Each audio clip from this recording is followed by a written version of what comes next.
ਇੱਥੇ ਉਹਨਾਂ ਨੇ ਪਾਸਪੋਰਟ ਦੇਖਿਆ, ਠੀਕ ਹੈ ਜੀ। ਫਿਰ ਉਹਨਾਂ ਨੇ ਕਿਹਾ ਵੀਜ਼ਾ, ਜਦੋਂ OCI ਕਾਰਡ ਵੀ ਦੇਖਿਆ, ਉਹ ਕਹਿੰਦੇ ਇੱਥੇ ਕੁਛ ਨਾ ਕੁਛ ਆਪ ਨੂੰ ਤਕਲੀਫ ਆ ਰਹੀ ਹੈ ਵੀ ਤੁਸੀਂ 10 ਮਿੰਟ ਇੱਕ ਪਾਸੇ ਬੈਠ ਜਾਓ। ਜਦੋਂ ਉਹਨਾਂ ਨੂੰ ਪੁੱਛਿਆ ਤਾਂ ਉਹ ਕਹਿੰਦੇ ਵੀ ਮੈਨੂੰ ਲੱਗਦਾ ਵੀ ਤੁਹਾਡਾ OCI ਸਸਪੈਂਡ ਹੋ ਗਿਆ ਜੀ। ਮੁੱਖ ਦੀ ਗੱਲ ਉਹਨਾਂ ਦੀ ਇਹ ਸੀਗੀ ਕਿ ਜਦ ਤੱਕ ਉਹਨਾਂ ਨੂੰ ਦਿੱਲੀ ਤੋਂ ਕਲੀਅਰੈਂਸ ਨਹੀਂ ਮਿਲਦੀ ਤਾਂ ਉਹ ਮੈਨੂੰ ਜੋ ਹਵਾਈ ਅੱਡੇ ਦੇ ਬਾਹਰ ਨਹੀਂ ਜਾਣ ਦੀ ਆਗਿਆ ਦਿੰਦੇ ਸੀ। ਤਾਂ ਕਹਿੰਦੇ ਜੇ ਮਸਲਾ ਨਾ ਸੁਲਝ ਗਿਆ ਤਾਂ ਫਿਰ ਤਾਂ ਚਲੋ ਵਾਪਸ ਹੀ ਜਾਣਾ ਪੈਣਾ ਲੰਡਨ। ਪਰ ਮੈਂ ਉਦੋਂ ਹੀ ਆਪਣੇ ਪਿਤਾ ਜੀ, ਚਾਚਾ ਜੀ ਉਹਨਾਂ ਨੂੰ ਫੋਨ ਕੀਤਾ। ਮੈਂ ਕਿਹਾ ਵੀ ਦੇਖੋ, ਮੈਨੂੰ ਪਤਾ ਤੁਸੀਂ ਬਾਹਰ ਉਡੀਕ ਕਰ ਰਹੇ ਆ, ਪਰ ਇੱਥੇ ਤਾਂ ਮਸਲਾ ਹੀ ਹੋਰ ਕੋਈ ਖੜਾ ਹੋਇਆ।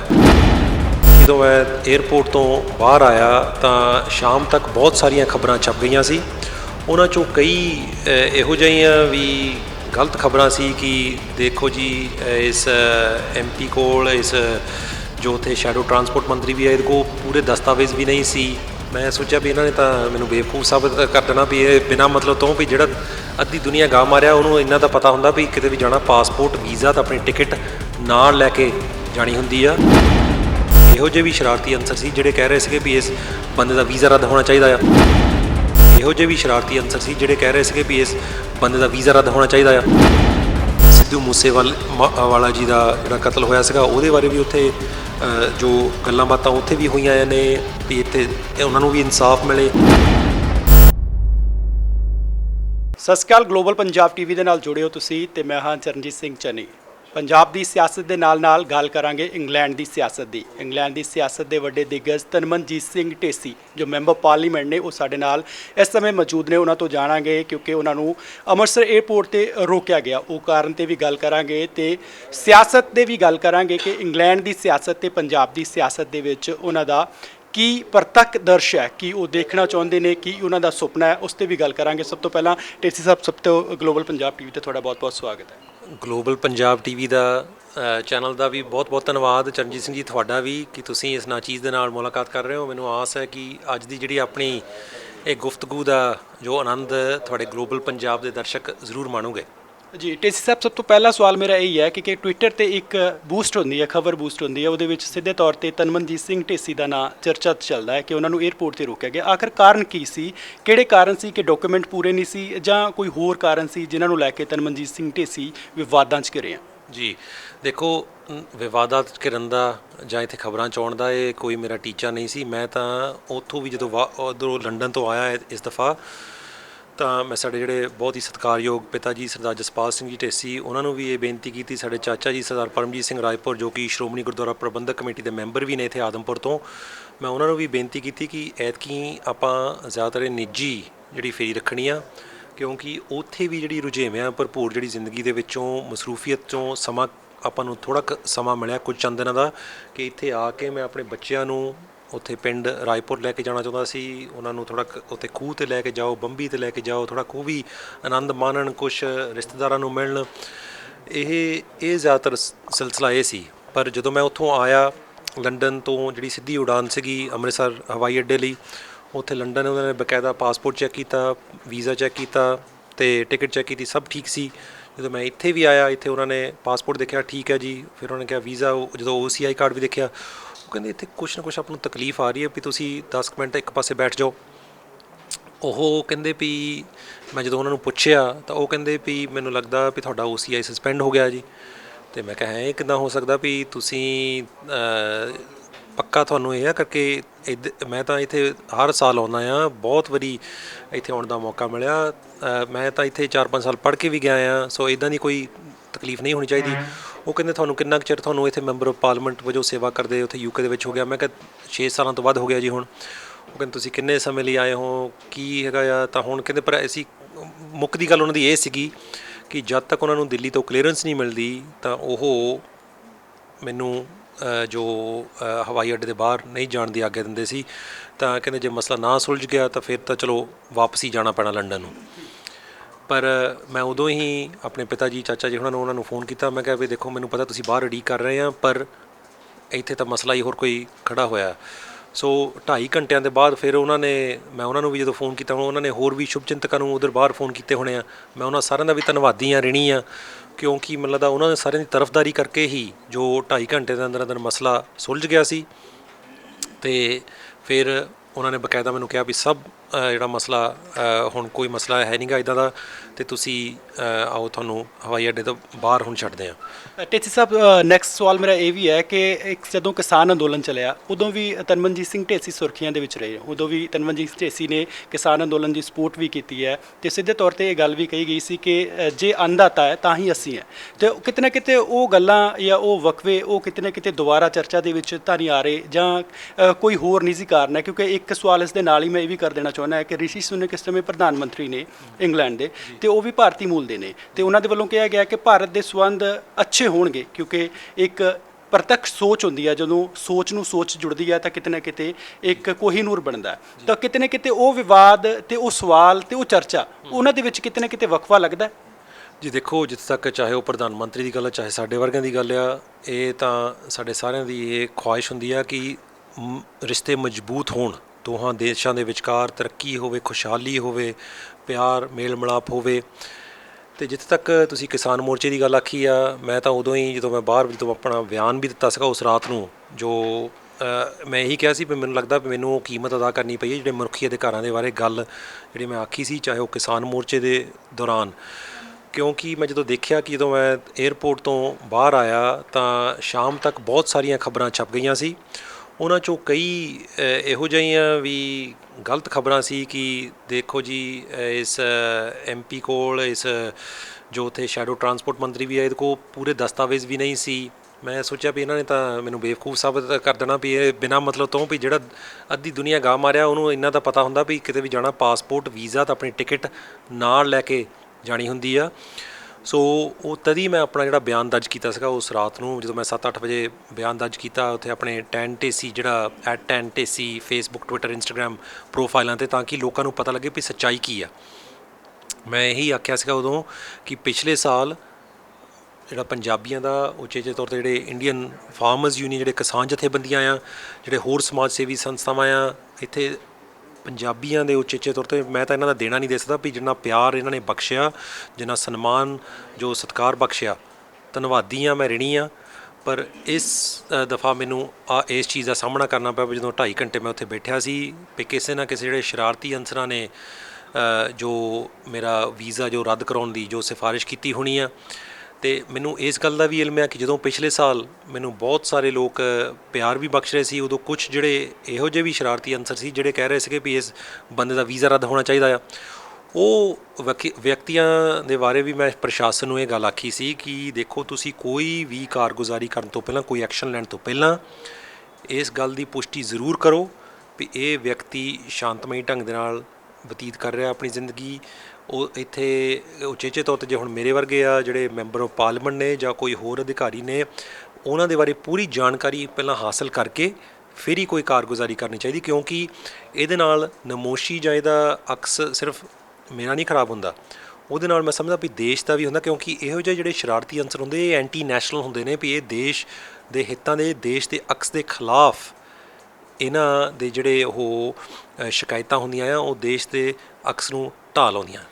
ਤਨਮਨਜੀਤ ਜੀ, ਨੈਕਸਟ ਸਵਾਲ ਮੇਰਾ ਇਹ ਹੈ ਕਿ ਤੁਸੀਂ ਪੰਜਾਬ ਦੀ ਸਿਆਸਤ ਦੇ ਵਿੱਚ ਵਿਚਰਦੇ ਹੋ, ਕਿਉਂਕਿ ਤੁਸੀਂ ਪੰਜਾਬ ਹਰ ਸਾਲ ਆਉਂਦੇ ਹੋ, ਅਤੇ ਦੂਜਾ ਸਭ ਤੋਂ ਵੱਡਾ ਜਿਹੜਾ ਕਦਾਵਰ ਹੈ ਉਹ ਤੁਹਾਡਾ ਇੰਗਲੈਂਡ ਦੇ ਵਿੱਚ ਹੈ। ਤੁਸੀਂ ਉਸ ਧਰਤੀ ਦੇ ਉੱਤੇ ਇਸ ਸਮੇਂ ਮੈਂਬਰ ਆਫ ਪਾਰਲੀਮੈਂਟ ਨੇ ਜਿਨ੍ਹਾਂ ਨੇ ਪੂਰੀ ਦੁਨੀਆ 'ਤੇ ਰਾਜ ਕੀਤਾ ਹੈ। ਇੰਗਲੈਂਡ ਨੂੰ ਪੂਰੀ ਦੁਨੀਆ 'ਤੇ ਰਾਜ ਕਰਨ ਵਾਲਾ ਮੰਨਿਆ ਜਾਂਦਾ ਹੈ, ਅਤੇ ਉਸ ਧਰਤੀ 'ਤੇ ਤੁਸੀਂ ਇਸ ਸਮੇਂ ਮੈਂਬਰ ਆਫ ਪਾਰਲੀਮੈਂਟ ਦੇ ਤੌਰ 'ਤੇ ਆਪਣੀ ਭੂਮਿਕਾ ਨਿਭਾ ਰਹੇ ਹੋ। ਖਾਸ ਕਰਕੇ ਜੇ ਪੰਜਾਬ ਦੀ ਸਿਆਸਤ ਦੀ ਗੱਲ ਕਰਾਂ ਜਾਂ ਇੰਗਲੈਂਡ ਦੀ ਸਿਆਸਤ ਦੀ ਗੱਲ ਕਰਾਂ ਤਾਂ ਤੁਹਾਡਾ ਪੜਾਅ ਕੀ ਹੈ, ਤੁਸੀਂ ਚਾਹੁੰਦੇ ਕੀ ਹੈ, ਤੁਹਾਡੀ ਸੋਚ ਕੀ ਹੈ, ਤੁਹਾਡਾ ਦਾਇਰਾ ਕੀ ਹੈ ਕਿ ਪੰਜਾਬ ਦੀ ਸਿਆਸਤ ਵੀ ਉਸੇ ਤਰ੍ਹਾਂ ਉੱਭਰੇ ਜਿਸ ਤਰ੍ਹਾਂ ਇੰਗਲੈਂਡ ਹੈ? ਕੀ ਤੁਸੀਂ ਚਾਹੁੰਦੇ ਹੋ ਕਿ ਤੁਹਾਡੇ ਰਾਬਤੇ ਹੁੰਦੇ ਨੇ ਕਿ ਪੰਜਾਬ ਆਉਂਦੇ ਹੋ, ਮੁੱਖ ਮੰਤਰੀ ਸਾਹਿਬ ਨੇ ਜਾਂ ਕੋਈ ਹੋਰ ਕੈਬਨਿਟ ਮਿਨਿਸਟਰ ਨੇ, ਉਹਨਾਂ ਨਾਲ ਰਾਬਤਾ ਹੁੰਦਾ ਹੈ ਇਹਨਾਂ ਮਸਲਿਆਂ ਨੂੰ ਲੈ ਕੇ? ਬਿਲਕੁਲ ਜੀ, ਦੇਖੋ ਚਰਨਜੀਤ ਸਿੰਘ ਜੀ, ਜਦੋਂ ਵੀ ਸਾਡੇ ਵਰਗੇ ਜਿਹੜੇ ਉੱਥੇ ਪੰਜਾਬੀ ਪਿਛੋਕੜ ਦੇ ਜਿਹੜੇ ਇੱਥੇ NRIs ਨੇ, ਸਾਡੀ ਤਾਂ ਦਿਲੀ ਤਾਂਘ ਇਹ ਹੁੰਦੀ ਆ ਵੀ ਇਹ ਦੇਸ਼ ਵੀ ਤਰੱਕੀ ਦੇ ਰਸਤੇ ਵੱਲ ਨੂੰ ਤੁਰੇ, ਹੋਰ ਪ੍ਰਮਾਤਮਾ ਇਹਨਾਂ ਨੂੰ ਬਰਕਤ ਬਖਸ਼ੇ, ਇੱਥੇ ਅਮਨ ਸ਼ਾਂਤੀ ਹੋਵੇ, ਹਰ ਇੱਕ ਦੇ ਮਨੁੱਖੀ ਅਧਿਕਾਰਾਂ ਦੇ ਆਦਰ ਸਤਿਕਾਰ ਹੋਵੇ, ਸਾਡੇ ਦੋਨਾਂ ਦੇਸ਼ਾਂ ਦੇ ਵਿਚਕਾਰ ਜੋ ਰਿਸ਼ਤੇ ਮਜ਼ਬੂਤ ਹੋਣ, ਕਾਰੋਬਾਰ ਵਧੇ, ਇਹੀ ਜੋ ਫਰਿਆਦਾਂ ਲੈ ਕੇ, ਇਹੀ ਬੇਨਤੀਆਂ ਲੈ ਕੇ ਮੈਂ ਇੱਥੇ ਵੀ ਆਉਂਦਾ ਹਾਂ। ਸਮੇਂ-ਸਮੇਂ 'ਤੇ ਜਿਹੜੇ ਅਲੱਗ-ਅਲੱਗ ਜਿਹੜੇ ਮਸਲੇ ਹੁੰਦੇ ਨੇ ਉਹਨਾਂ ਦੇ ਬਾਰੇ ਵੀ ਵਿਚਾਰ ਵਟਾਂਦਰਾ ਹੁੰਦਾ ਰਿਹਾ। ਪਿਛਲੇ 6-7 ਸਾਲਾਂ ਦੇ ਦੌਰਾਨ ਬਤੌਰ ਮੈਂਬਰ ਆਫ ਪਾਰਲੀਮੈਂਟ ਵਜੋਂ ਜਦੋਂ ਮੈਂ ਇੱਥੇ ਆਉਂਦਾ ਰਿਹਾ ਹਾਂ, ਚਾਹੇ ਉਹ ਦਿੱਲੀ ਦੇ ਵਿੱਚ ਸਰਕਾਰੀ ਜਿਹੜੇ ਆਪਣੇ ਮੰਤਰੀ ਸਾਹਿਬਾਨਾਂ ਦੇ ਨਾਲ, MPs ਦੇ ਨਾਲ ਮੁਲਾਕਾਤ ਕਰਨਾ, ਚਾਹੇ ਉੱਥੇ ਦੇ ਮਾਣਯੋਗ ਮੁੱਖ ਮੰਤਰੀ ਸਾਹਿਬ ਨਾਲ ਜੋ ਕੇਜਰੀਵਾਲ ਸਾਹਿਬ ਨੇ, ਚਾਹੇ ਜਦੋਂ ਜੋ ਸਵਰਗਵਾਸੀ ਅਰੁਣ ਜੇਤਲੀ ਜੀ, ਸੁਸ਼ਮਾ ਸਵਰਾਜ ਜੀ, ਜੋ ਉੱਥੇ ਦੇ ਮੰਤਰੀ ਸਾਹਿਬਾਨ, ਚਾਹੇ ਉਹ ਸੋਮ ਪ੍ਰਕਾਸ਼ ਜੀ, ਸਾਂਪਲਾ ਸਾਹਿਬ ਜਾਂ ਹੋਰ ਇਹੋ ਜਿਹੇ ਵਿਅਕਤੀ, ਉਹਨਾਂ ਦੇ ਨਾਲ ਵੀ ਮੁਲਾਕਾਤਾਂ ਹੁੰਦੀਆਂ ਨੇ। ਇੱਥੇ ਵੀ ਮੈਂ ਪਿਛਲੇ ਕਈ ਸਾਲਾਂ ਤੋਂ, ਚਾਹੇ ਪਿਛਲੇ ਸਾਲ ਜਦੋਂ ਮੈਂ ਆਇਆ ਸੀ, ਮਾਣਯੋਗ ਮੁੱਖ ਮੰਤਰੀ ਸਾਹਿਬ ਮਾਨ ਸਾਹਿਬ, ਉਹਨਾਂ ਤੋਂ ਪਹਿਲਾਂ ਵੀ ਜਦੋਂ ਮੁੱਖ ਮੰਤਰੀ ਸਾਹਿਬ ਹੁੰਦੇ ਸੀ, ਚਾਹੇ ਉਹ ਬਾਦਲ ਸਾਹਿਬ ਜਾਂ ਕੈਪਟਨ ਸਾਹਿਬ, ਉਹਨਾਂ ਦੇ ਨਾਲ ਜਾਂ ਵਿਰੋਧੀ ਧਿਰਾਂ ਦੇ ਨਾਲ, ਹਰ ਇੱਕ ਦੇ ਨਾਲ ਮੈਂ ਗੱਲਬਾਤ ਕਰਦਾ ਹੁੰਦਾ ਹਾਂ, ਤਾਂ ਕਿ ਉਹਨਾਂ ਨੂੰ ਸਾਡੀਆਂ ਜੋ ਦੁੱਖ ਤਕਲੀਫਾਂ ਨੇ, ਜੋ ਸਾਡੇ ਜਿਹੜੇ ਮਸਲੇ ਨੇ, NRIs ਨੇ, ਉਹ ਉਹਨਾਂ ਤੱਕ ਅਸੀਂ ਪਹੁੰਚਾਈਏ, ਤਾਂ ਉਹਨਾਂ ਤੋਂ ਵੀ ਬੈਠ ਕੇ ਕੁਛ ਅਸੀਂ ਸਿੱਖੀਏ ਵੀ ਪੰਜਾਬ 'ਚ ਕੀ ਕੁਛ ਹੋ ਰਿਹਾ। ਜਦੋਂ ਹੁਣ ਅੱਜ ਸਾਡੀਆਂ ਜਿਹੜੀਆਂ ਬੈਠਕਾਂ ਹੋਈਆਂ ਆ ਇੱਥੇ, ਮਾਣਯੋਗ ਜਿਹੜੇ ਮਾਲ ਮੰਤਰੀ ਨੇ ਪੰਜਾਬ ਦੇ, ਉਹਨਾਂ ਦੇ ਨਾਲ, ਜੋ ਤੁਹਾਡੇ ਖੇਡ ਮੰਤਰੀ ਨੇ ਪੰਜਾਬ ਦੇ, ਉਹਨਾਂ ਦੇ ਨਾਲ ਮੁਲਾਕਾਤ ਹੋਈ ਆ। ਸਮੇਂ-ਸਮੇਂ 'ਤੇ ਮੈਂ ਹੋਰਨਾਂ ਦੇ ਨਾਲ ਵੀ ਮੁਲਾਕਾਤਾਂ ਕਰਦਾ ਆਇਆ ਤਾਂ ਕਰਦਾ ਰਹੂੰਗਾ।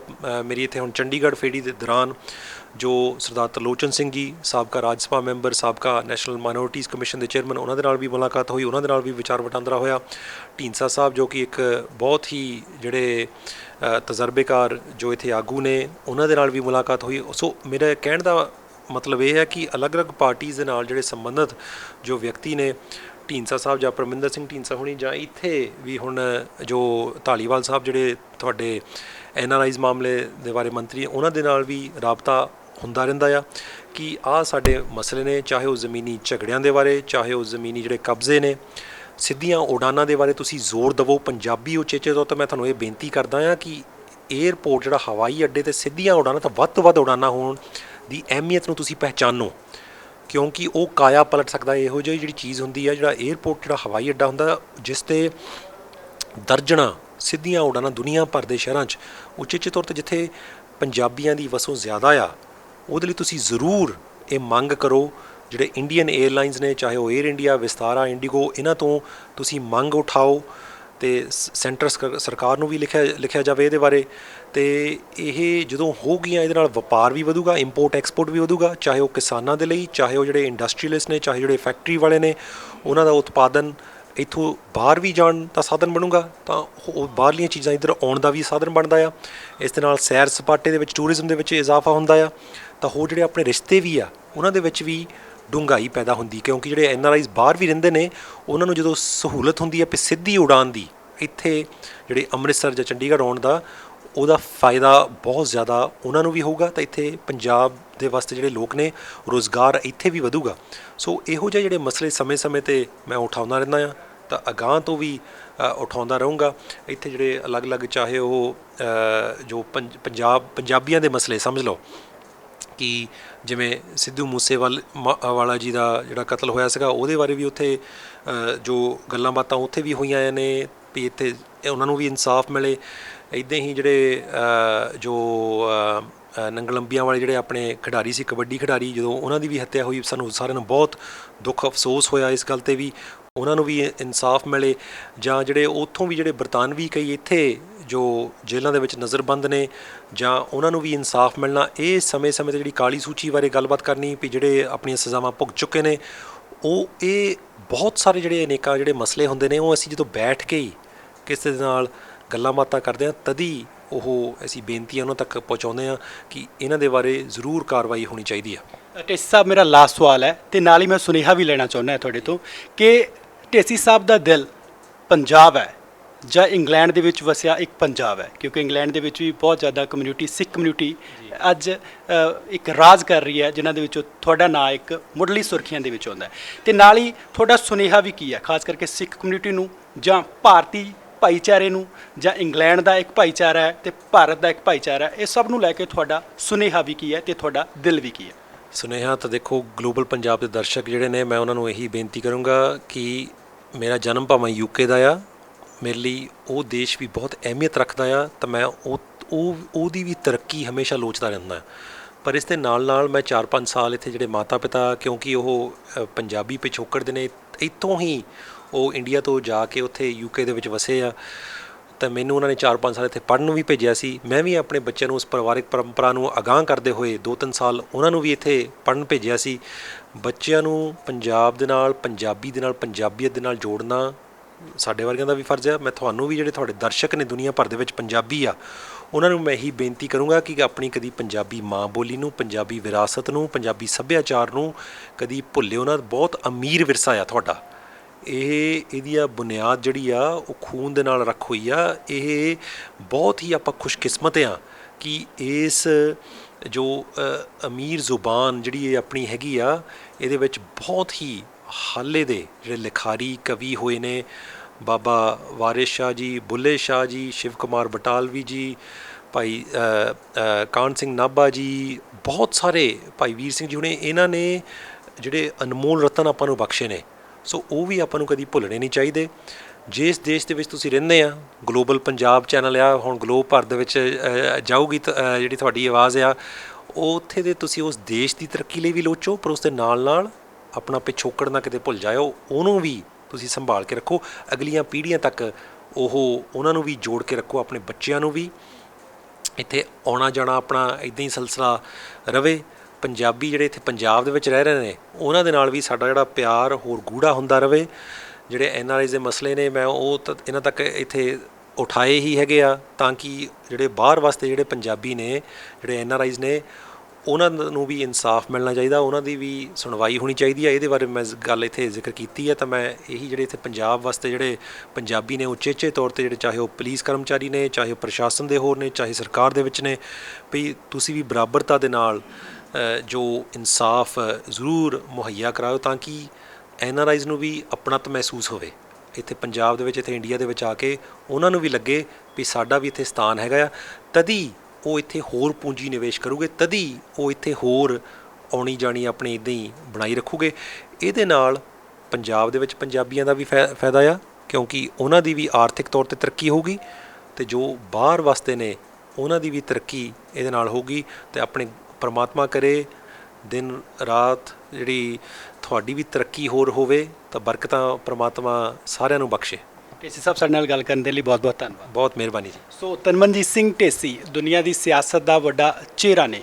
ਇੰਗਲੈਂਡ ਦੀ ਧਰਤੀ ਜਿਸ 'ਤੇ ਉਹਨਾਂ ਦੇ ਵੱਲੋਂ ਮੈਂਬਰ ਪਾਰਲੀਮੈਂਟ ਦੇ ਤੌਰ 'ਤੇ ਭੂਮਿਕਾ ਨਿਭਾਈ ਜਾ ਰਹੀ ਹੈ। ਇੰਗਲੈਂਡ ਉਹ ਧਰਤੀ ਹੈ ਜਿਸ ਨੇ ਪੂਰੀ ਦੁਨੀਆ ਦੇ ਉੱਤੇ ਰਾਜ ਕੀਤਾ ਹੈ, ਅਤੇ ਤਨਮਨਜੀਤ ਸਿੰਘ ਢੇਸੀ ਦਾ ਕਹਿਣਾ ਹੈ ਕਿ ਉਹ ਪੰਜਾਬ ਦੇ ਹੱਕਾਂ ਦੇ ਲਈ, ਸਿੱਖ ਕਮਿਊਨਿਟੀ ਦੇ ਲਈ ਅਤੇ ਭਾਰਤ ਦੇ ਲਈ ਵੀ ਲੜਦੇ ਨੇ ਅਤੇ ਲੜਦੇ ਆਏ ਨੇ। ਉਹਨਾਂ ਦੇ ਵੱਲੋਂ ਸਿੱਧੇ ਤੌਰ 'ਤੇ ਕਿਹਾ ਗਿਆ ਉਹ ਆਪਣੀ ਆਵਾਜ਼ ਹਮੇਸ਼ਾ ਬੁਲੰਦ ਕਰਨਗੇ। ਜਿਹੜੇ ਵੀ ਮੁੱਦੇ ਹੋਣਗੇ, ਭਾਵੇਂ ਉਹ ਸਿੱਖ ਕਮਿਊਨਿਟੀ ਦੇ ਹੋਣ, ਭਾਵੇਂ ਉਹ ਕਿਸੇ ਵੀ ਤਰ੍ਹਾਂ ਦੇ, ਭਾਵੇਂ ਦੋਨਾਂ ਦੇਸ਼ਾਂ ਦੇ ਵਿੱਚ ਵਿਚਾਰ ਦੇ ਵੀ ਹੋਣ, ਉਹ ਉਹਨਾਂ ਨੂੰ ਵੀ ਬੁਲੰਦਾਂ ਤੱਕ ਲੈ ਕੇ ਜਾਣਗੇ। ਅਤੇ ਆਉਣ ਵਾਲੇ ਸਮੇਂ ਦੇ ਵਿੱਚ ਇਹ ਸਿਆਸਤ ਕਿਸ ਪਾਸੇ ਨੂੰ ਆਪਣੀ ਕਰਵਟ ਲੈਂਦੀ ਹੈ, ਇਹ ਆਉਣ ਵਾਲਾ ਸਮਾਂ ਹੀ ਤੈਅ ਕਰੇਗਾ। ਹੁਣ ਤੁਸੀਂ ਦੇਖ ਸਕਦੇ ਹੋ ਗਲੋਬਲ ਪੰਜਾਬ ਟੀਵੀ ਨੂੰ ਡਾਊਨਲੋਡ ਕਰੋ ਸਾਡੀ ਐਪ ਐਂਡਰੋਇਡ ਜਾਂ iOS ਤੇ ਫ੍ਰੀ ਵਿੱਚ, roku ਅਤੇ Amazon Fire TV ਤੇ ਜਾਂ Apple TV ਤੇ। ਨਾਲ ਹੀ ਦੇਖ ਸਕਦੇ ਹੋ ਲਾਈਵ ਸਟ੍ਰੀਮਿੰਗ www.globalpunjabtv.com ਤੇ।